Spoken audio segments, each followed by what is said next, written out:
My brother's girlfriend gave my schizophrenic ex-boyfriend private details about my pregnancy, and now my family's mad that I'm cutting her off after he crashed my baby shower claiming the baby is his.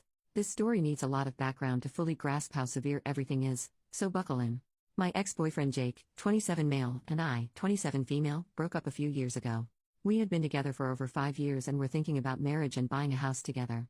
In the last year of our relationship, everything fell apart. Long story short, he had a sudden psychotic episode and was placed in a mental health ward, mental health facility attached to a hospital, for his safety. Following this, his entire personality changed and he developed delusions, hallucinations, and paranoia which never went away.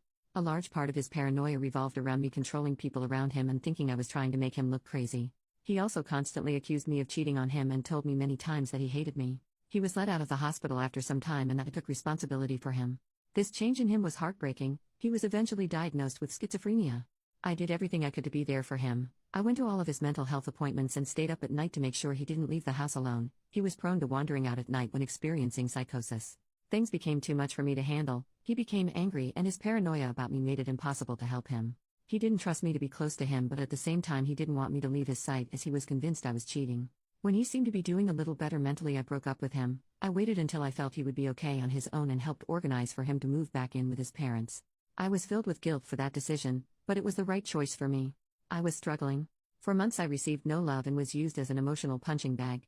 I did my best. He wasn't the same person anymore and his resentment for me was intense. Obviously this isn't the full breakdown of his mental health issues, as a lot of the things he went through are very personal. I never blamed him for what happened, but I needed to be happy and did what I needed to do. It was a messy breakup, but it went better than expected. We kept talking for a little while as friends. I think the entire time we kept contact he assumed we would get back together at some point. I continued helping him when I could. When I started a new relationship with my current partner Sam, 30 male, Jake had a really bad psychotic episode and threatened both of us. He accused me of cheating on him with Sam before we broke up, which makes no sense as I met Sam a while after we had broken up, and sent both of us intense messages. I managed to contact Jake's family, who got him the help he needed. Following this, I cut all contact with Jake. It was obvious that we couldn't maintain a friendship anymore. The only slight connection I have to Jake is my brother's girlfriend Jess, 29 female. Her and Jake have been friends for years and have maintained their friendship. She knows the entire background to our relationship and never chose sides. I would say I am close with her. We have always been friendly. It always made me happy to know that Jake still had a good friend to confide in. Shift forward to March 2022. I got pregnant with Sam's baby in January and was 3 months pregnant. I had just told my family and close friends about the pregnancy. I told everyone to keep it quiet as I didn't feel ready to publicly announce it. I was incredibly emotional, nauseous, and in no state to deal with any potential fallout at that point. Less than 24 hours passed after telling my side of the family and I received a phone call from Jake. He had found out I was pregnant and left a voicemail saying he would be filing for custody of the baby. Obviously he was in a psychotic episode, so I ignored his calls and let his family know that he had reached out to me. By this point it had been over a year since we had even spoken. He has no idea where I live or work, so I'm not worried about him showing up physically to confront me. I knew the only way he could have found out would have been through Jess. I called and confronted her about it and she admitted to it. She was extremely apologetic and said she didn't think it would matter. She thought he would be fine with the news and said he deserved to know. I was upset by this, but I hadn't explicitly told her not to tell Jake, so it could have just been a mistake. Even though I told her to tell no one, I bit my tongue to keep the peace. I forgave her but made it very clear that she shouldn't tell Jake any more information about me or the baby, and she agreed it wouldn't ever happen again. I didn't hear anything from Jake for months. Last weekend was my baby shower. Sam and I had the baby shower together. It was more of a party than a traditional baby shower. We hired a function room at a bar and invited 80 people to come celebrate. We were all having a great time until I saw Jake standing at the bar, looking around. I managed to slip away without him seeing me and grabbed security to get him escorted out. The area had been roped off for us as a private function, so I simply told them he hadn't been invited. I watched as security approached him and asked him to leave. He was furious and started yelling, demanding to talk to me before he would leave. Sam and several friends went over to him to try and talk him down, but it only escalated. He screamed at Sam, claimed that he was the baby's real dad and that we had never really broken up. At this point I left to hide in the ladies' room until my mom came to let me know Jake was gone. He had eventually left after a little more screaming. I was mortified and we cut the baby shower short. I couldn't stop crying. It's now been a few days and I confronted Jess. She is the only person who would have possibly told him the location and time of the baby shower. I wasn't as kind on the phone with her this time. She admitted to telling him and apologized, but said how could I keep this a secret from him? I was furious and told her that she would no longer receive any news about me or the baby and that I would cut her out of my life. I'm not proud of it, but I screamed at her. I couldn't believe how irresponsible she had been. It wasn't her news to share. My brother called me after and asked me to forgive her. He knew she was wrong, but he didn't think he should also be punished for what she had done. He knew that by cutting her out, I also wouldn't be telling him any news about the baby. In part, he thought I should blame Jake for his reaction and not Jess, that she hadn't known he would show up. The damage was already done and I should let it go. But I honestly don't blame Jake for what happened. He is mentally ill and needs help. It's not his fault, and I know he will regret all of this when he comes back to a more clear headspace. I told his family what had happened and they told me he was readmitted to the mental health ward. He had threatened to harm himself if he wasn't allowed to see my baby. Regardless of whether I think he is at fault, I definitely don't feel safe with Jake now. I have a child to think about, and him thinking it is somehow his is pretty scary. I haven't budged with Jess or my brother. My family all think I should forgive her so my brother can meet his niece or nephew. We don't know the gender.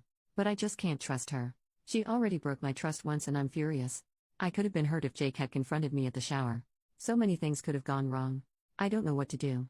I'm heartbroken that my brother may not get to meet this baby for a while.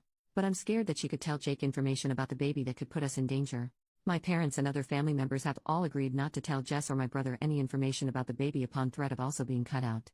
I just don't know how long I can feasibly cut them out before I crack. Sam is obviously on my side with all of this. If it wasn't for him, I would be in a much worse state. Any advice would be appreciated. I'm finding it hard to stick to my guns on this and worry that news will leak to Jess from other family members. My parents were particularly hesitant to promise not to tell my brother when the baby is born. Update: after I made that post, I was overwhelmed by the response from everyone. Thank you for all of the amazing advice I received. It definitely put everything into perspective for me and made me take things more seriously. Decided I should post an update as I received a lot of messages asking what had happened. I received a lot of comments doubting the motives of Jess, and unfortunately you guys were right. So, I had my baby earlier than anticipated. I'm happy to announce that Sam and I now have a beautiful son. He is currently 10 weeks old and was born at 38 weeks. We are absolutely smitten with him and couldn't be happier. Not long after I made my original post, Sam and I moved into a new house. We had been living in a one-bedroom apartment, and decided we needed more space for our growing family.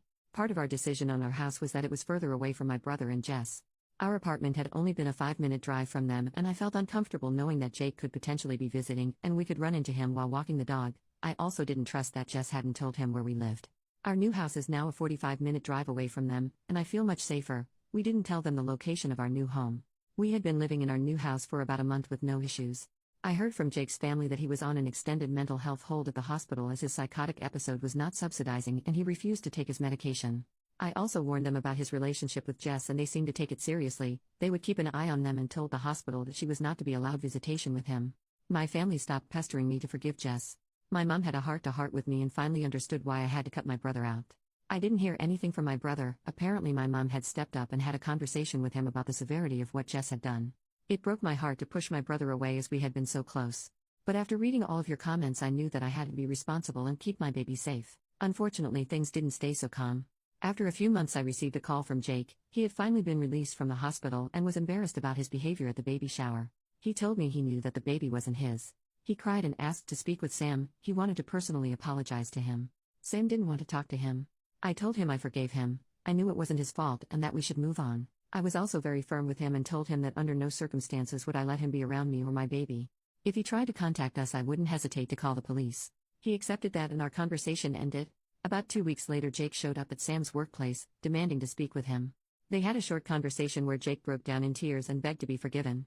From what Sam told me, he didn't seem to be stable. In his apology, he said, "I'm so sorry for confronting you in public like that. I should have spoken to you privately. Clearly you didn't know the baby isn't yours and you were humiliated in front of your friends." Paraphrasing here. Sam didn't want to provoke him, so he said he accepted his apology and asked him to leave. Sam then called me to let me know what had happened. I was shattered. Obviously Jess had told him where Sam worked. I called Jake's family to let them know what had happened. They told me the next day he hadn't come home and were extremely worried. He wasn't meant to be driving as his license had been suspended. He had been caught speeding several times, but he had taken his mom's car without her permission. A few days later, he was found by police in a building that was under construction, completely out of it and confused. He had driven 20 hours away from our town. He was taken to the local hospital and placed in their mental health ward. His family flew up to retrieve him. To this day, I still haven't heard any updates on Jake. I assume he is still in a mental health facility. His family always updates me when he is released. After all of that, my brother called me and asked if he could meet up with me for lunch one day. He sounded upset on the phone, so I agreed. We met at a McDonald's. Then he told me all the crazy stuff that had happened with Jess. Apparently when Jake got out of the hospital, following the baby shower incident, he had shown up at their house to see Jess. My brother was really worried because he could tell that Jake was in a manic episode. He kept an eye on Jake while he visited and noticed that he was being extremely touchy-feely with Jess, who started to seem flirty with him as well. It made him really uncomfortable, so he made an excuse about him and Jess needing to go to a friend's house.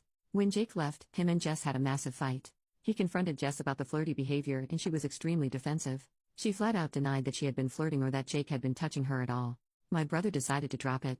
Not long after, we later realized this happened on the same day that he had gone to Sam's workplace. Jake showed up at their house again, but this time Jess was at work. My brother works from home. Jake told him that he was in love with Jess, confessed that they had been sleeping together, and showed him a bunch of text messages between the two of them to prove that he wasn't making this up. My brother asked him to leave. When Jess got home, he confronted her. At first she tried to deny it but eventually confessed. She begged my brother to forgive her. She had realized after his outburst at the baby shower that she didn't love him. My brother was furious and told her to stay with her parents for a while. Ever since then he hasn't heard from her. It's been months now and it looks like things are over between the two of them. My brother feels terrible about what Jess did to me. Although I want to let him back into my life fully, I still don't trust that he won't eventually get back together with Jess. The two of them haven't officially broken up, and until that day comes I won't be sharing my address or photos of our son with him. So far my brother has met our son once at my parents' house. I still don't know why Jess decided to tell Jake about my pregnancy. But I'm so glad she isn't in our lives anymore. I haven't heard anything from her or Jake since. I'm constantly worried he could show up again. I've developed some strange OCD behaviors after it all, needing to check that all our doors are locked 5 times and touching all of the windows in our house before I can go to sleep. Other than that, things have been peaceful so far, and Sam and I have been able to enjoy our new life as parents. New update. Figured I may as well give an update as I received a lot of messages. So this is for anyone that may pass through and see this. Unfortunately, I don't have great news to share in this update. One good thing, my brother did officially break up with Jess. Our relationship is still strained after what happened, but we are able to talk and be civil now. Also, my life with Sam and our new baby has been amazing. Being a new parent is definitely hard, but I've been loving every second of it. I haven't gone back to work after my maternity leave. Thankfully, Sam makes enough that I can be a stay-at-home mom until I decide I want to go back. So on to the news with Jake. I didn't hear anything from him or his family for a while. I heard not long after making my last post that he was on a longer-term mental health hold and then had radio silence. I took that to be a good thing. Not hearing from him usually meant he was doing better. About a month ago I received a strange text from Jake at 2 a.m. I didn't see it until the morning. The message made no sense. He was talking about seeing someone who came back from the future, that he was being followed and needed to hide. He mentioned the movie director Christopher Nolan and how he had seen hidden messages in his movies and he was going to win $1 million with numbers that were hidden in his movies. Honestly, I've received similar messages from him before, so I wasn't too put off by it. I took a screenshot of the message and sent it to his sister so she knew he had contacted me. Then I kind of forgot about it. His sister didn't get back to me though, which I did find a bit strange. She normally messaged me back pretty quickly. 2 days later his sister called me. She was crying on the phone and asked me if I had received any other contact from Jake that night. I told her no. She explained to me that Jake had passed away that night. He unalived himself. Only hours after he had sent me that message. He had apparently sent the same message to about 20 people in his contact list. I don't know all of the details, but apparently that night he had managed to steal his mom's car again. She had been hiding her keys from him, but after ransacking the house he had found them. He went on a drive around the city. No one really knows the details of what he was thinking. But he rammed into another car and pushed them off the road. They slammed into a tree. Thankfully they weren't majorly injured. I later found out it was a young 17-year-old couple in the car. It was a hit and run. He apparently sped up behind them on a quiet road, hit them from the back and sped off. It was all caught on a dash camera. With the timeline we have, it seems he sent his message to everyone only 15 minutes after the accident. About 3 hours later he had passed away. I won't be sharing the details of that. His funeral happened and I decided not to go. With my complicated relationship with Jake, it just didn't feel right to me. One weird thing, Jess went to the funeral. I only know because she took a selfie crying at the funeral and posted it on Instagram with a caption preaching that we need to do more about mental health and supporting people. I was disgusted.